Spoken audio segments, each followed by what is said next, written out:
The slap hit the diner like a thrown stone. A 70-year-old widow folded to the linoleum as a hush dropped so hard it felt like a weight. The entire room watched, frozen in fear, too afraid to say a single word. The bully laughed, a raw, small-town sound, convinced he was untouchable. He believed his power was absolute, but he made one fatal mistake. He did not know who that woman was. He had no idea her son was nearby, a former U.S. Marshal, and that he and his K-9 partner were about to walk right through that door. Before we begin, tell us where you're watching from, and if this story touches you, subscribe to JusticeSoul so more voices like this are heard. In the corner, a waitress folded her hands so tightly, her knuckles whitened. An old man's newspaper lay forgotten across his knees. A phone screen pulsed with a message thread. A thumb hovered over an upload icon. The diner's usual noise had become a thin, brittle thing. Each small silence became a witness, a ledger of what this town tolerated and what it might refuse to accept. Outside, November cut the promenade with a hard wind that made scarves tug at throats and collars tighten. Inside, the air carried the metallic shock of the strike. The widow lay quiet, not pleading, not calling out. Her calm was a form of dignity that made the room feel ashamed. Stand for the small. Every choice made in the next minutes will echo for years. Who stays silent, who speaks, and who is held to account will shape their future. Watch closely. Minutes earlier, the Harbor Promenade carried the brittle hush of early November.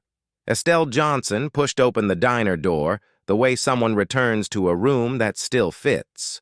The bell chimed a small greeting. Maya at the counter gave her the warm nod this place reserved for regulars. The coffee smelled of roast and salt. Estelle settled into her usual booth, folded her shawl across her knees, and ordered the simple cup she liked. Black, no fuss. The diner answered in small, familiar ways. The clink of spoons, the low radio at the far end, a man reading a paper with one eye. It was the kind of morning you could anchor a life to. Across from the calm, plans had been moving like a slow tide. Sterling Vance watched the harbor the way an investor watches markets. He didn't build houses. He reshaped neighborhoods. The harbor project was his ledger. Boutiques, glass towers, branded condos, and every stubborn house that would not sell was a line item that had to be resolved. Estelle's house, older and larger than most, sat with a view of the pier and refused to be coaxed away. That made it valuable, and in that value the town's tolerance began to crack. Tanner Reed came in with the practiced confidence of someone who believed favors bought consequence. He slid into the booth near the window with a friend at his elbow and the air of a man who expected the room to follow his lead. He started with small corrosions, casual words meant to unsettle. "This place could use less color, more class," he said, a sentence that carried the edge of something older than jealousy. He framed the thought again, softer this time, then sharper. "These old houses slow things down. People like you should know their place." The voice in Tanner's remarks was not coarse by accident. It was a deliberate pressure. Estelle felt the drift of it as clearly as the cold through her shawl. She did not flare. She rotated her cup between her palms, the motion of someone who had taught children to listen. Her reply was calm, measured, precise, a teacher's refusal dressed as civility. She said, "This pier has a memory more than it has price." Her words were not a rebuke. They were a catalog of years. Tanner's smirk thinned into something meaner. He pressed, voice low now, baiting the rhythm. "Maybe it's time that memory made way for progress." He leaned across the table, trying to narrow the space she lived inside. Estelle rose then. Not in anger, but to leave before the coffee went cold, an act of dignity, a refusal to be bait. She tucked a stray hair, left a bill on the table, and reached for her coat. That small motion was what set Tanner off. He moved like a man who could not abide being defied by the composed refusal of an old woman. In a contempt that was practiced and precise, he spat near the boot of anyone who would stand for her. The gesture was an old, ugly ritual meant to strip a person of face. And then his hand came up. The slap landed like a stone. Porcelain met wood. Estelle folded down onto the linoleum with a small, precise fall. Coffee leapt from the cup and struck her wrist and hand with a burn that landed as shock after the impact. The room inhaled and held. Maya's fingers slid toward the phone beneath the counter. A man at the paper watched the page in a way that tried to pretend it was still the day's news. No one rushed. The air tasted like a ledger being written. Sheriff Dale Mercer materialized at the threshold with the smooth timing of a man who had learned how to keep things tidy. His smile was steady in the way a seal is steady in a court file. He set a hand near Tanner's shoulder in a move that read less like protection and more like registration. Mercer's presence did not come as rescue. It arrived as a settlement. Marcus arrived like someone closing a small breach in a fence. He steadied Estelle, cupped her wrist to check the burn, and helped her to a chair. "Are you all right?" he asked, quiet. She pressed a cold napkin to the scald and blinked, collecting herself as she always did. "I'm fine," she said, voice even. Marcus paused, leaned close enough that only she could hear, and said, "I know." The words were a small covenant between them. As he helped her up, Marcus's eyes moved through the room with the economy of training. He scanned doorways, windows, the sheriff's angle, and the van parked too long at the curb. He passed near Maya and made the faintest of gestures, the kind of nod that can mean hold it or don't lose it. Maya's thumb hovered over the record icon, and she made the choice to keep the small file safe. Outside, a van idled with a single light, the sort of detail that had looked ordinary until now. Marcus noted its license fragment and the way the driver watched the diner's back door. He adjusted Coda's position so the dog could see the street, and he planned a route that would keep Estelle away from the curb for as long as it took to reach the car. They left with the hush of people who have witnessed something they will have to explain later. The promenade folded around them, November wind tugging at scarves. The town had taken a notational breath. Small entries had been made into a ledger. Who watched, who turned away, who chose to keep a thing on camera. Truth leaves traces. Noah Rivers had meant to capture the promenade's small rhythms, not a town's fault line. He held his stabilizer like a compass and walked the boardwalk for light, boats, cleats, sun on wet wood. When he noticed the cluster at the diner door, he angled the phone and recorded without comment. One short frame, a hand, a slap, an older woman folding to the floor. He uploaded from the rail expecting a ripple. What hit him was a wave. The counter of views flipped fast. Numbers rolled from thousands to tens of thousands. The clip threaded across pages and into message groups. A veteran's page posted, "That dog's posture tells me training. That man moves like he's served." And the line picked up shares from people who recognized discipline. An activist feed demanded answers, tagging mayor and sheriff. The small, local outrage found voices with weight. Sterling Vance watched alerts tumble across his screen and fed the machine he'd long used for shaping neighborhoods. Calls, soft pressure, requests. He did not go hands-on. He called Mayor Beaumont and asked for calm containment, then had a deputy ring the diner manager and request devices. The sheriff, used to the choreography of suppression, began cataloging phones. Force moved sideways. A suggestion here, a polite demand there. Each attempt to hush left another trail. Attempts to grab devices yielded little success. The clip had already braided itself into the cloud. Mirrors, backups, copies spinning out in places Vance's team could not reach quickly. Attempts to erase one copy produced logs elsewhere. Metadata stacked, timestamps matched, device IDs corroborated. Server snapshots showed remote backups. The strike no longer lived in a single memory. It had become a distributed ledger. Noah skimmed comments, feeling both small fame and the first prick of danger. Compliments and thank yous crowded his inbox. Beneath them, a darker thread arrived. A direct message contained 2 words and a photo. "We know where you live." The photo was recent, a clear shot of the stoop outside his apartment taken from across the street. Noah's thumb hovered. He felt his chest tighten. The clip that had begun as a civic notice had become a personal risk. At the same time, the clip moved into other pockets of the town. Marcus and Estelle's house offered quiet shelter, but it was not blind to the public pulse. Estelle sat with a cold pack pressed to the scald on her wrist. Marcus checked lines of sight from the living room. Drawn curtains and the small devices he placed like pins in a map. A motion sensor at the front hall, a visible camera in the corridor, Coda padding perimeter checks with an efficient patience. He marked 2 vehicles that had lingered near the curb and wrote down partial plates on a scrap. This was not theater.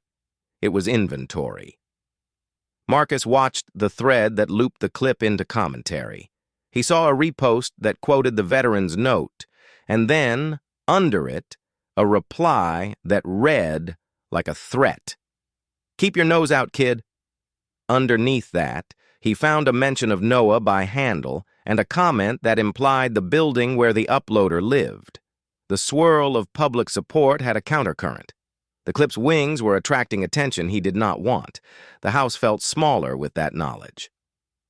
Marcus walked to a drawer, pulled out a compact encrypted handset and a corded satellite-like radio he kept for contacts who answered on channels outside local lines. He keyed the secure device and waited for the tone. The contact on the other end was someone Marcus trusted, an old colleague in a federal protective unit who knew how to turn an incident into an investigation without sending the wrong people in the wrong uniforms. Marcus spoke in measured tones. "I need to report an assault. A local hit on a dependent of a former federal employee. My mother." He let the words land. Silence answered, the kind that listens for detail. A voice replied, crisp and professional. "Name? Nature of injury? And why not local law, Marcus?" Marcus looked out a slatted curtain to the street where a van idled too long and a pair of men sipped coffee in a truck 2 blocks away. He gave the address, the partial plate, and what he had seen at the diner. He did not name everyone he suspected. Instead, he said what mattered, because they are part of the problem. On the other end, a pause held the weight of policy. "Understood," the contact said. "We'll move this up as a state-level protect and evidence case. Don't engage local lines. Keep family secure. We'll open a channel." Marcus closed his mouth and felt the small machinery of escalation slide into place. The call was a quiet switching of levers. Someone else would gather the kinds of records a local desk might bury. He placed the handset down like a tool returned to its sheath and watched Coda sniff the corner of the hallway as if he too understood a shift in what safety required. Back on the feeds, the narrative changed tone from outrage to reckoning. Aggregators pulled multiple samples and created a composite file that matched timestamps and angles. Metadata stitches made the incident hard to deny. Comments grew more specific. Names were tagged, local histories resurfaced. An old neighbor posted a short memory. how buyers had once shown up with polite offers and later collections of favors. The story bled into pattern, and pattern invites accountability. Noah sat in his dim apartment, his phone cold in his hand. The photograph with the caption, "We see you," glowed like a threat. He scrolled back up to the original clip and found a thread he had not expected. Strangers offering to meet, to help, to share legal advice. He exhaled and typed nothing. Marcus moved through his checklist with the implacable calm of habit. Extra locks, sensor placement, a note to a colleague outside town who could trace IP logs if needed. He did not want a spectacle. He wanted a clean record and protection that would not be muddied by local interest. The contact's voice had promised a different timeline. Outside, the harbor's wind hollowed the pier with noise. Inside, the town's small ledger grew heavier with entries and names. The clip had become both a mirror and a summons. Evidence has wings. The face of Marcus tightened with a determination that was not fury so much as an arrangement of resolve. Sterling Vance closed the door behind him with an economy that suggested practice, not haste. The back room smelled of coffee gone cool and paper, an office built to make quiet decisions. Mayor Harold Beaumont sat angled at the head of the long table, hands steepled. Sheriff Dale Mercer hung near the blinds, half in shadow, a polite smile in place. The three of them had been the town's unspoken architecture for years. Sterling laid a thin sheaf of documents on the table and tapped the top sheet with a fingernail. Red marks cut across tax parcels and projected profit margins. Estelle's house sat in the center of that grid like a stubborn node. "One property left," Sterling said low. "One holdout." He drew a line with a pen, precise as a surgeon's incision. "We had the timeline." Mayor Beaumont rubbed his temple. "This video is a problem," he said. "The narrative went past our control." He tried for calm. His fingers betrayed him with a faint tremor. This was not rumor. This was sound and sight. That difference changed everything. Mercer tapped his phone and replayed the clip, the screen painting their faces in pale light.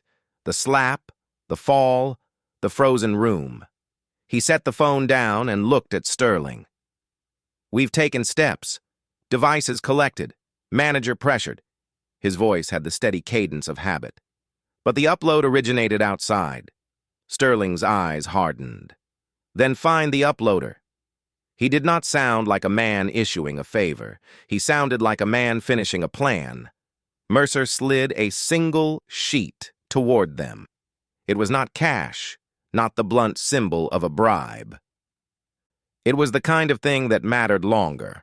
A printed memo showing a shell company with an investment line directed to a contractor tied to Mercer's son's firm. The numbers were modest in presentation, but precise in implication. Mercer's mouth tightened as Sterling's finger hovered on the figure. "If anyone asks," Sterling said, "frame this as an unfortunate moment. Emphasize it as a shove, a lapse. Say there was pressure and heat. Make it personal, not systematic. Play it small." Mayor Beaumont's objection was gentle and immediate. "Sterling, Noah is just a kid," he began. Sterling cut him off with a look that put him in his seat. "Harold, this is not about a kid. This is about a project worth hundreds of millions. A file on a phone can stall everything. We don't negotiate with interruptions. We neutralize them." The mayor's hands trembled. "Neutralize? Harold!" He stopped himself, searching for language that kept his conscience soft and his career softer. The room showed a crack. Beaumont's instinct for reputation, Sterling's for results, Mercer's for practical containment. Mercer cleared his throat and nodded toward the list of names Sterling had placed beside the map. "We focus on the people without protective cover," he said. "Witnesses, small-time uploaders, we pressure, We coax. We offer exits. We don't bring federal eyes down on us." He tried to deliver that as policy, not threat. Sterling smiled with a thin edge. "Exactly. Target the nodes that make the most noise but break the least." He tapped the map where Estelle's house was circled. "And push out a story about jobs. Push visuals of cranes and architects. Make the pier look like a future people can't afford to ignore." Beaumont blinked. "We'll send out a community release. We'll tell them it's about revitalization and opportunity." Mercer's hand hovered near the memo again. He met Sterling's gaze, then looked away. The sheriff had been the city's way of smoothing trouble for years. His role was to fold dissent into the acceptable margins. That habit required choices that sometimes made a quiet life uncomfortable. Tonight, those choices were visible on the table, inked into paper. Sterling leaned closer as the mayor drafted phrases aloud. "No racial framing," he said. "No suggestion that redevelopment pressure is the motive. This must be an isolated incident, a regrettable but private disagreement." Beaumont nodded, though the words felt thin in his mouth. He glanced at Mercer as if seeking confirmation that the machinery would obey the plan. Mercer exhaled and said, "We'll ask the manager to produce a list of devices. We'll trace the uploads. We'll ask a propaganda partner to push a human interest story about new employment." His voice was serviceable. Underneath, something tightened. Sterling tapped the folder again. "And Noah Rivers?" "You find his contacts," Sterling said. "Take down the footage where you can. Ask platforms to review for harassment and doxing. Get the manager to tell the story he wants. Make it to where the clip is a mistake, a misunderstanding, cleaned up." There was a polite hardness to his instruction. Mayor Beaumont's objection softened into caution. "We must be careful. If it looks like we're coercing people—" "It won't," Sterling promised. "We will make it look like community concern. Say we're all for progress. Say we love the pier. Say we mourn the incident. Then we will lead the conversation to the future." Mercer watched their faces. The clip recursed in his mind. A woman on the floor. A community frozen. He felt the weight of his years balancing one way. To keep the town functional. He also felt another weight. The soft page of the memo showing connections that meant his son's contracts kept moving if certain decisions were made. For a second, a private calculation played across his features. He reached into his jacket, not for cash, but for a small sealed envelope. It was a different kind of contingency, a contact number, a letter of introduction to a fixer in another county, a mapped route for an evacuation that allowed him and his to avoid a high-profile probe if needed. Mercer's fingers closed around the paper in a way that suggested he held more than obligation. He held options. "They think power can bury anything," he said under his breath, but it came out with a different tone now, not triumph, but a rueful accounting. He slid the small packet across the table toward his own space and tapped it once, a private admittance that he had a plan should the official channels fail. Sterling stood, gathering his folder. "Keep it tidy," he said. "We will move forward. We do what the market demands." He closed the folder with a soft, decisive motion. "Progress doesn't ask permission." Beaumont rose with a forced smile. Mercer lingered, watching the reflection of the clip on his phone one more time. He turned off the screen and tucked his contingency into his coat. The blinds were drawn and the room felt smaller, the air packed with arrangements made to last, and the worry of what would happen if this one did not. Noah Rivers sensed something wrong the moment he reached his apartment door.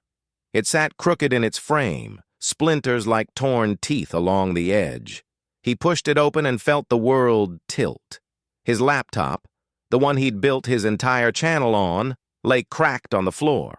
Screen black, a spider web of dead glass. The hard drive light blinked once, then died.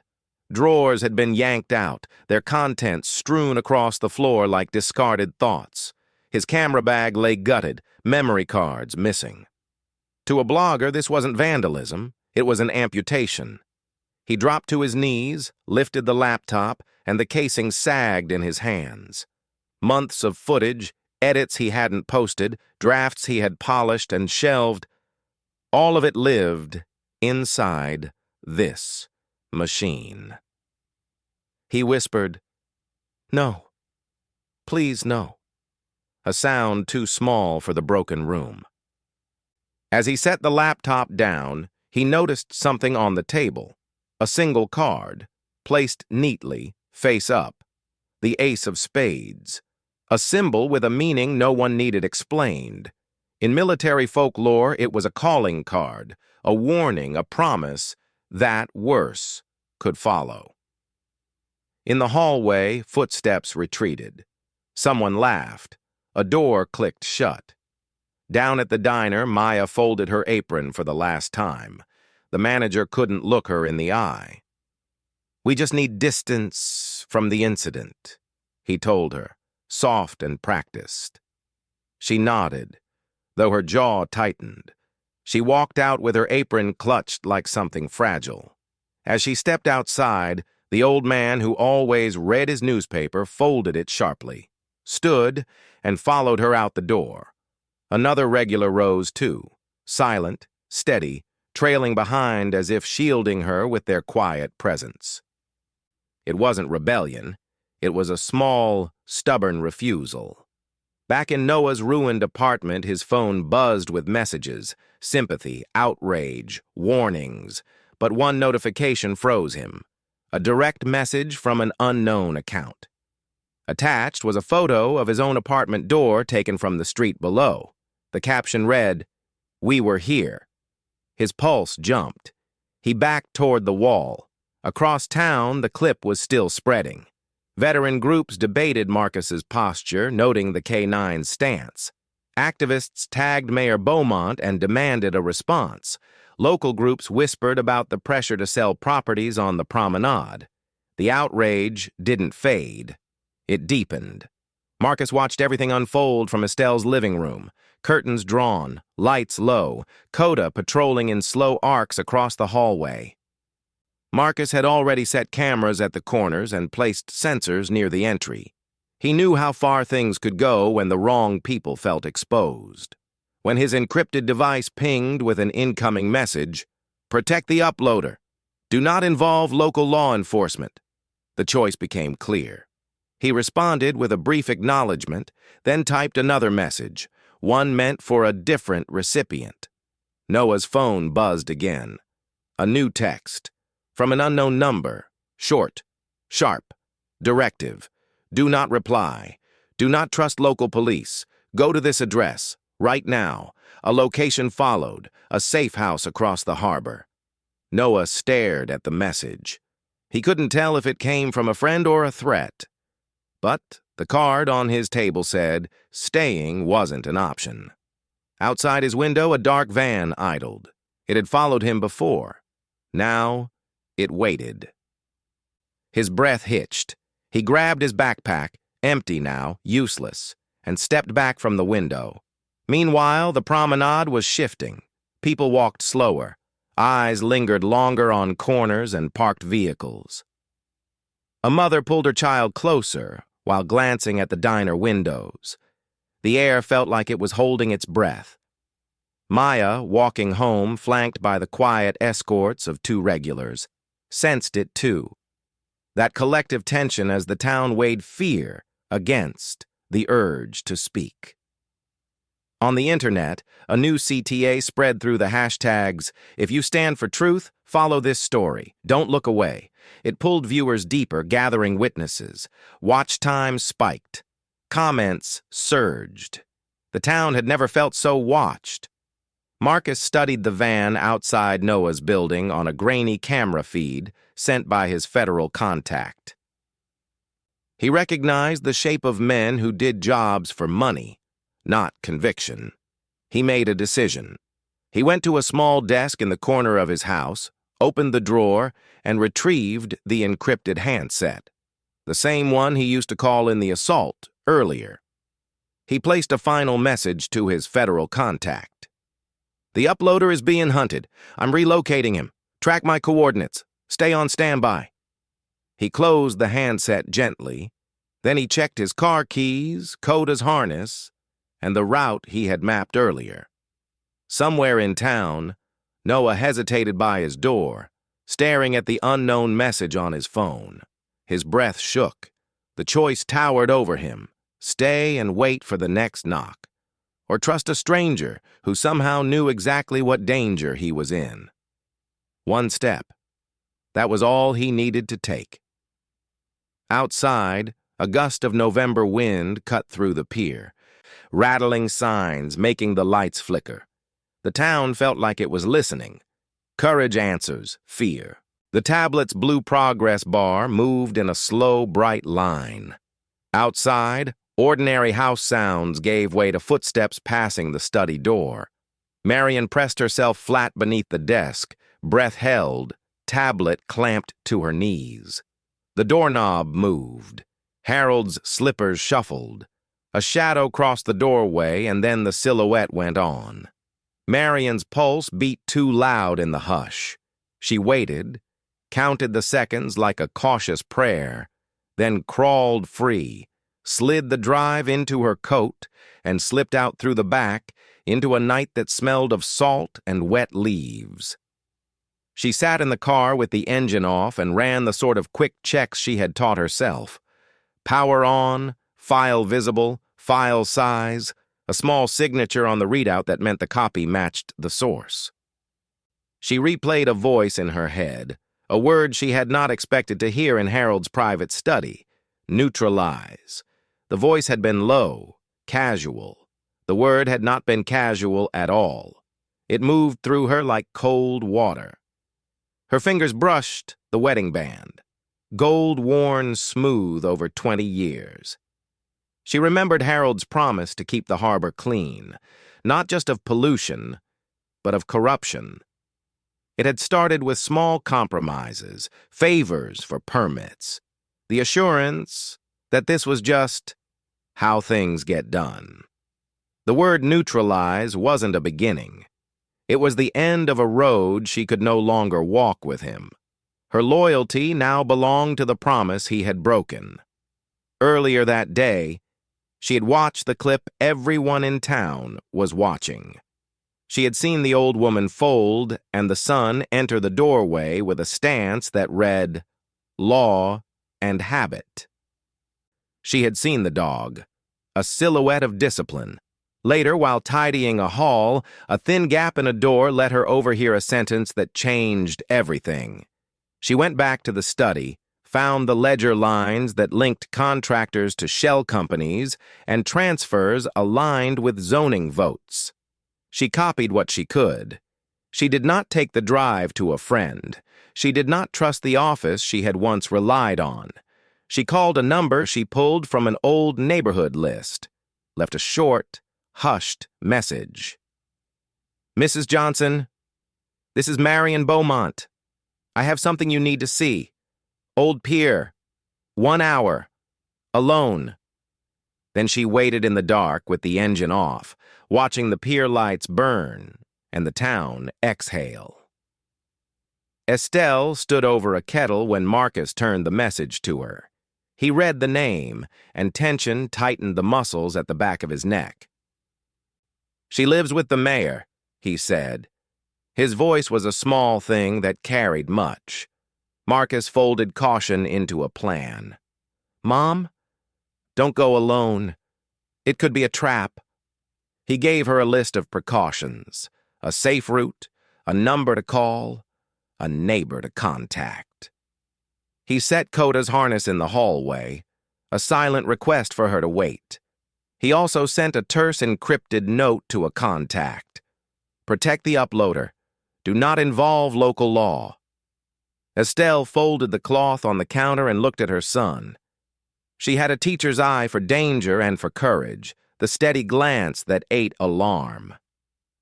"Marcus," she said, placing the teacup in both hands like a small shield.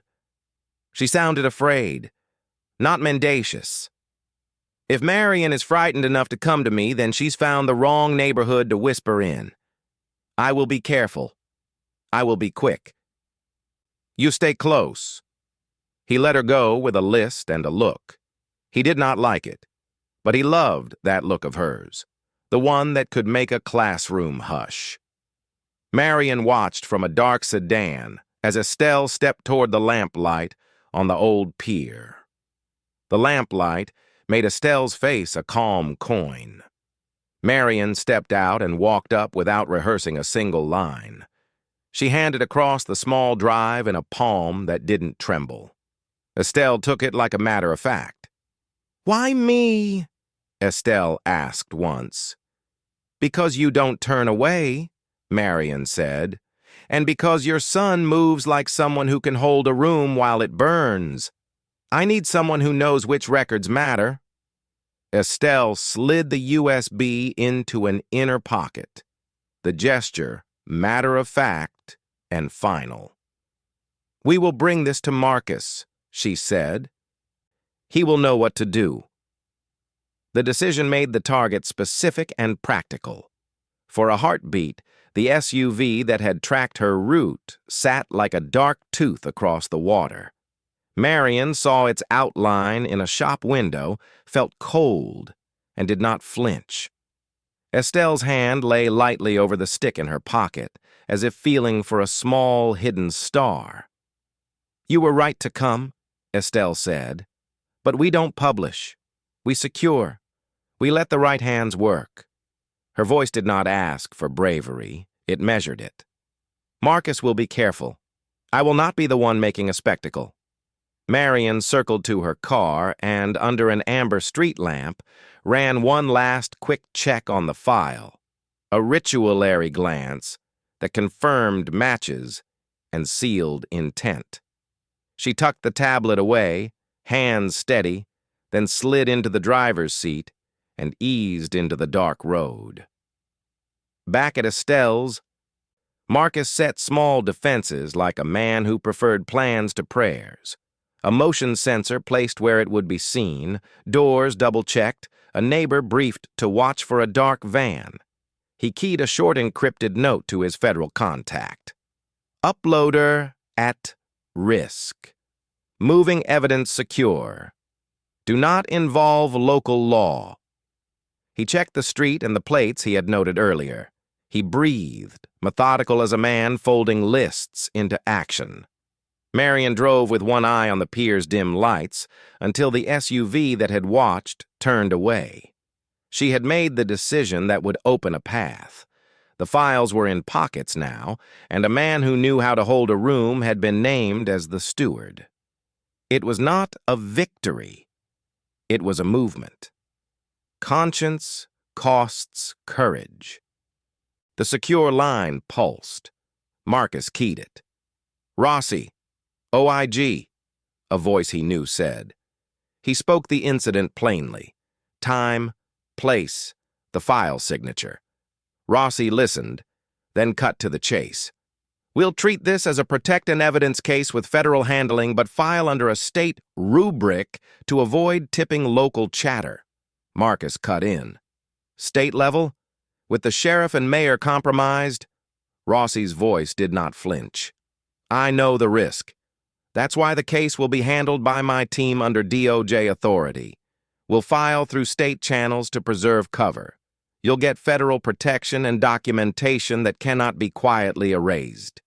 She added, almost conversationally, "Marcus, you know I don't like drama.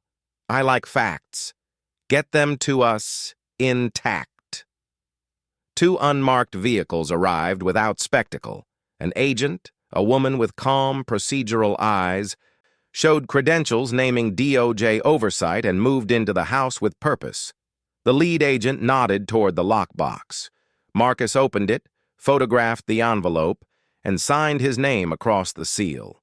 He handed it over only after watching her log the transfer on a secure tablet, waiting for the quiet click that confirmed the chain of custody was now theirs. Rossi's deputy nodded at the hashes on their screen and said, "Matches. Multiple sources corroborate timestamp." She did not explain the mechanics. She stated the outcome.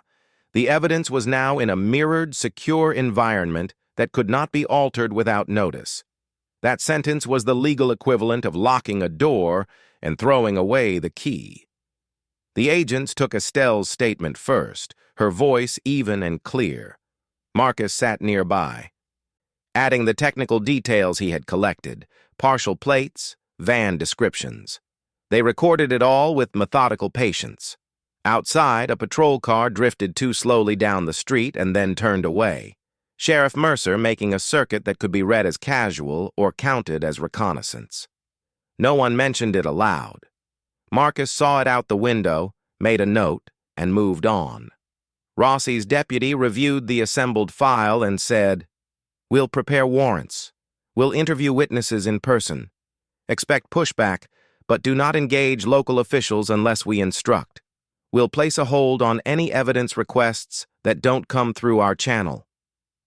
Estelle stood when the agent reached for the sealed packet.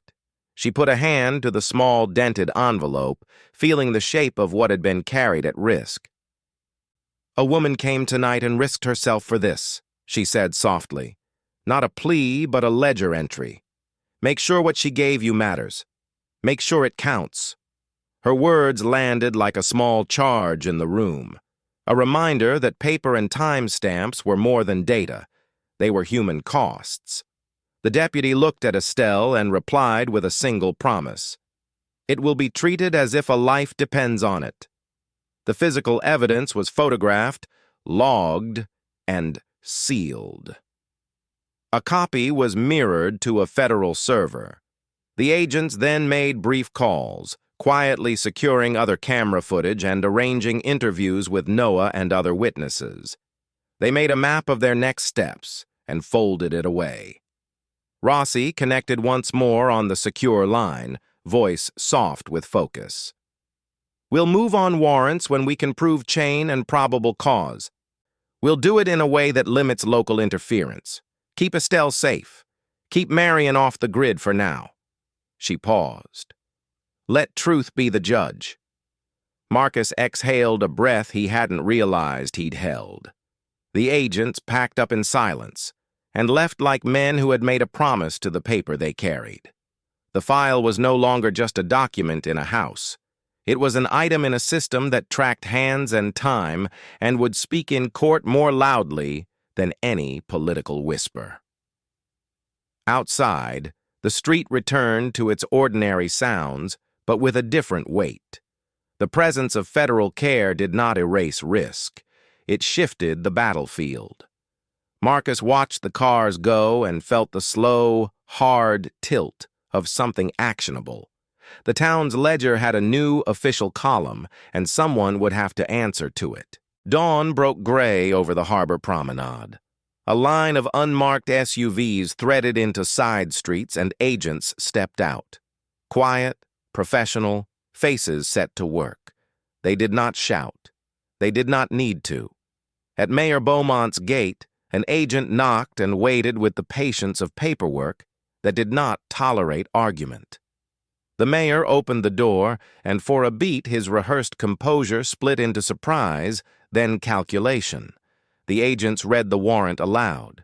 The words landed like ledger entries. "Harold Beaumont, you are under arrest for conspiracy and obstruction." The sound of the words in that humid air made people turn in their beds. As his hands were guided forward, Beaumont's eyes found Marion across the street. His face shifted not with bluster, but with a private, sorrowful recognition of consequence. The look acknowledged her choice and what it meant. At Sheriff Mercer's door, the knock was inevitable. When he saw the warrant, his practiced smile slipped. As the handcuffs closed, he glanced once at the sheriff's badge framed on the wall, a private admission of what he had lost. Not everything moved at federal pace. Local deputies, compelled by summons and the swirl of the morning, detained Tanner Reed in a quick sweep near the diner. He spat curse and defiance, chest puffed, But his bravado could not stop the measured hands that took him aside to be processed. He scowled at the agents as if daring the ledger to write his name. But even that scowl was a small thing against the quiet, mechanical work of law. Agents moved through Mayor Beaumont's study like archivists turned investigators. They photographed shelves, pulled ledgers, and cataloged a tangle of invoices and notes that had once been directions whispered under breath. A technician carried boxes stamped with evidence seals. Each box received a number and a tamper band. Each signature and time stamp formed a new, hard line in a record that could not be smoothed by favors. From a court-approved perimeter, Marion watched an evidence tech hold up the tamper-evident bag with the drive she had risked everything to copy. She felt a squeeze of relief, not triumph. When the log was slid across, she signed her name, joining the record. At a safe distance, Estelle and Marcus watched. Coda was a silent sentinel at his heel. They gave their statements, quiet and formal. Estelle, with the clarity of a teacher. Marcus, with the factual details that made the case firmer. When an agent lifted the first set of cuffs and set them in a plastic evidence tray, the sound of metal against the tray felt like a punctuation mark. The agents moved gently, but with intent, carrying away boxes and drives in sealed containers. A photographer took a final wide shot of the mayor's study before it was locked. An evidence clerk stamped pages and closed binders. The town's hush turned to a soft, careful watching. After her statement, Marianne walked toward Marcus, and he extended a paper cup of tepid coffee. She took it, fingers cold, and let out a breath that shivered into a small laugh. "It's done," she said, voice raw but steady. Marcus watched her for a second and replied, not unkind, "It's just beginning." The exchange was small, contained between two people who had moved from fear to action. It closed a loop and opened another. The file had been taken, but the court and the work ahead were only starting. A federal liaison approached Estelle and spoke in a low voice. "We'll protect witnesses. Expect calls from the agent in charge." The promise was procedural, not sentimental, but Estelle nodded as if the weight of paperwork could be a kind of shelter. On curbs, neighbors watched the vans roll by. Some crossed themselves, others simply stared. An old man from the diner straightened his paper, the motion carrying its own silent vote. Sterling Vance was not among those taken that morning. He watched from a distance and felt the calculus of a man who had always traded in influence. He began to assemble contingencies in his head. Lawyers, narratives, spokespeople. Influence could be rebuilt. The ledger being written that morning was only a new variable in his calculus. The agents loaded the last sealed boxes into unmarked vans. The sight of so many tamper-banded packages closed a chapter of secrecy and opened one of accountability. As the convoy pulled away, the pier air seemed to rearrange. What had been implied was now public record. What had been whispered was now catalogued. Marion walked with Estelle and Marcus for a few steps, not to celebrate, but to steady herself. A small crowd trailed at a distance, faces turned, mouths closed. The town had been altered in a way that felt irreversible and painfully honest. The federal team did not shout victory. They packed gear, checked lists, and left. For the residents, the morning was a pivot point where hidden accounts began to be tallied in public. The arrests, the sealed boxes, the recorded statements, these were the mechanisms that turned rumor into record. The town would not go on as before. Justice walks softly, then speaks loudly. Sterling Vance believed distance could erase consequence. The Gulf Stream lifted into sun and sea, and he scrolled through the tablet under his seat like a man checking an insurance policy. Emails, raw ledgers. the numbers that explained how the pier had been reshaped. The cockpit voice was gentle, but official. "Sir, we've received a federal intercept order. We're diverting to San Juan." Vance frowned, peered out the window, and saw them. 2 government aircraft off each wing, silent escorts, gleaming in the sun. It was the visual moment of no return. He felt the plane tilt. The ledger under his fingers suddenly had a new weight. He moved to worst-case work. Fingers swiped, directories opened. He had contingency routines, quick deletes, cryptographic wipes, a script that could try to shred a partition while the plane banked. The deletion routine started, the progress bar crawling in a thin green line. 10, 20, 47%. His breaths hitched, optimistic panic sharpening his hands. Down the aisle, a flight attendant said something quiet to the cockpit. The pilot's jaw tightened. Voices over the headset were terse. The progress bar blinked 72, 84, 90. Sterling's lips shaped a curse as he drove his finger faster. The indicator rose toward completion, 95%. The cabin door opened and agents flowed in. One moved past the pilot and reached for the tablet. Hands closed on the device in a practiced motion. The deletion bar flickered and stalled. "You're under arrest," the agent said, voice small and final. Sterling lurched, eyes wild, and lunged for the trash where he'd tried to discard the hardware. Another agent's hand pinned his wrist. Metal clicked. The cuffs closed with a sound as small and precise as a verdict.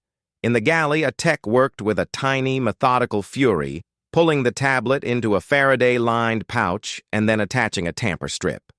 He made it to 95, the tech said without drama, fingers already running a forensic capture on a laptop. "He overwrote part of the main partition, but we can recover unallocated sectors. We've got enough to reconstruct. Keep him talking." The agents moved like a tide down the cabin, corralling crew and passengers with quiet requests. Pilots were escorted aside, given instructions to cooperate, and told to stand by. This was not a dramatic arrest for television, but a strict, lawful containment. The plane's instruments went from normal to procedural focus as the flight crew complied. Outside, runway lights blinked and a convoy of unmarked vehicles formed. The plane touched down under federal escort and slowed into a row of protocol. Doors opened and agents flowed like work, not spectacle. The first man off the plane was not theatrical. He had the steady face of someone who did this to close gaps in evidence, not to make headlines.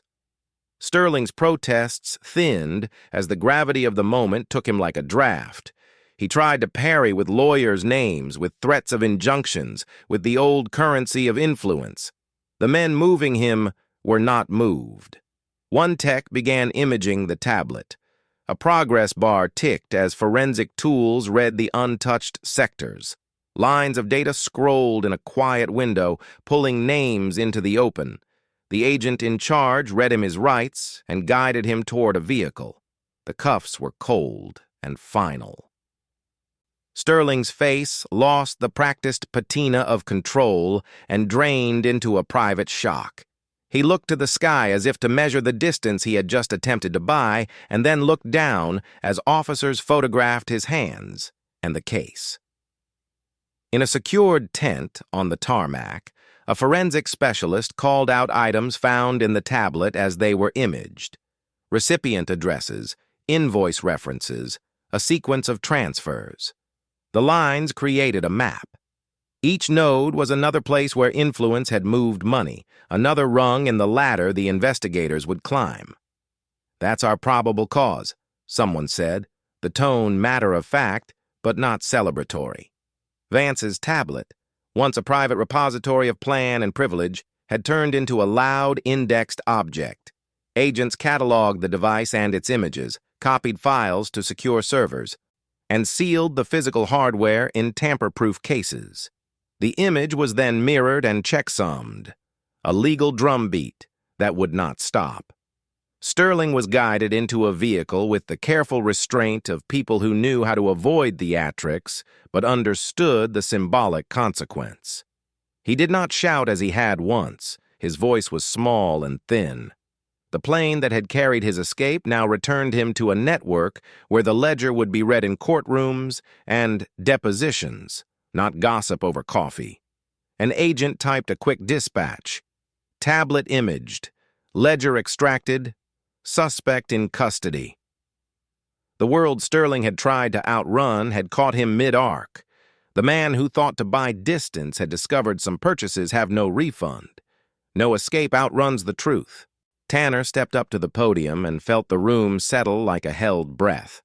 The benches were full of faces that had learned to watch the promenade with new attention. Neighbors, veterans, volunteers who had scrubbed paint from benches at dawn, and Marion sitting with a folded jacket at the edge of the crowd. Estelle and Marcus sat near the front, quiet like an anchor. The morning light found its way into the hall and softened the edges of a long, careful day. When Tanner spoke, his voice came out raw. "I am sorry," he said, and it landed. The apology had weight because it was not a line read from a card. It was a small, ragged thing that belonged to a man getting smaller in front of the ledger he had helped write. He looked at Estelle, throat working, and then added a sentence that made the apology a confession. "I was weak. I chose anger over courage. There is no excuse for what I did to you, Mrs. Johnson." The room listened as if that admission rearranged air. The judge's order bent toward restitution, not spectacle. Tanner was sentenced to long-term community service on the promenade, required restorative justice sessions, and a program on conflict resolution, a sentence shaped like repair. The larger arc of justice moved in quieter legal corridors. Sterling Vance faced indictments built on the ledger. Confronted with the evidence, Sheriff Mercer and Mayor Beaumont reached plea agreements, agreeing to testify against Vance for reduced sentences. It was the work of law, accountability, negotiated into testimony. Trials and hearings came with their own rhythms. Prosecutors unfolded the mapped transfers and signatures. Witnesses testified to phone calls and envelopes, and the ledger read itself aloud in exhibits and sworn statements. For the town, transparency became a practice. Minutes posted, public comment at sessions, open hearings that replaced closed-door decisions. It did not fix everything overnight, but it changed the rules of engagement. The promenade healed in increments. Volunteers scrubbed graffiti and reset benches. The redevelopment plan was redrawn with community oversight, mixing in affordable units. Meetings were crowded, loud, and public. The money lanes that once flowed in secrecy were rerouted into transparent accounts. Estelle's bench by the water became a quiet place for people to come and sit and remember that dignity was not merely an abstraction.